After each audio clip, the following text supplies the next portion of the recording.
apa aja yang bisa menggerakkan harga Bitcoin. Saya udah jelasin ya tentang halving, saya juga akan menjelaskan ya penggerak Bitcoin. Jadi ada variabel yang mana itu berpengaruh terhadap pergerakan harga, ada juga yang tidak ya, kadang sifatnya hanya sebagai suatu sentimen.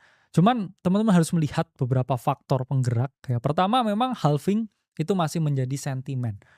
Karena apa? Market itu di-drive oleh supply and demand, ya. Berapa banyak barang yang ada, berapa banyak orang yang mau.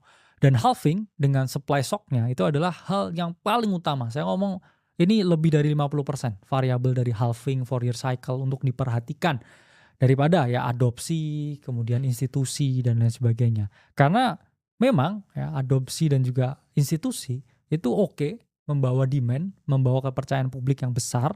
Cuman kan mereka juga bukan serta-merta orang yang dunia unlimited dan bisa beli terus ya. Siapa sih yang nggak pernah dengar Bitcoin? I think hampir semua orang di dunia ini, meski even ya para bilioner ini juga udah mendengar.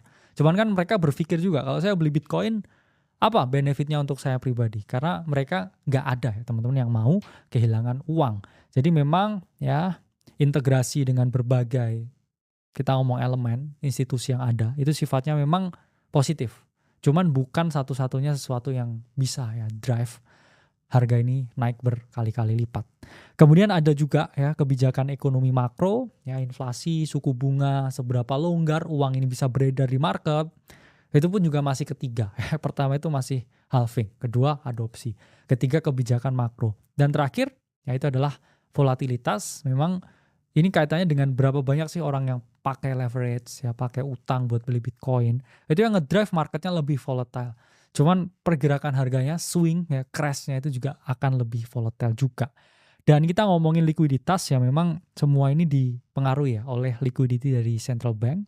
Semakin banyak memang uang yang beredar di market, ya itu memang inflasi juga potensi semakin tinggi. Tapi semakin besar juga chance-nya uang itu di-convert ke kripto dan dibelikan Bitcoin. Ya karena prosesnya kan harus convert dulu ke kripto, convert dulu ke USDT. Baru USDT ini dibelikan Bitcoin.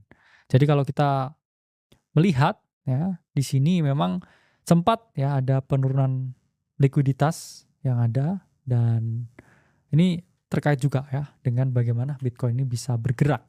Dan kita akan ngomongin juga tentang M2 ya, ini terkait dengan uang yang ada di tabungan, uang tunai ya, uang giral dan juga uang giro yang ada di market.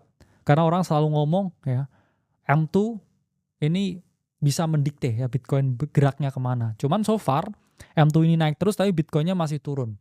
Nah ini penting ya teman-teman itu juga melihat yang namanya demand. Kalau uang itu bertambah banyak tapi nggak ada yang mau beli Bitcoin, ya apa artinya?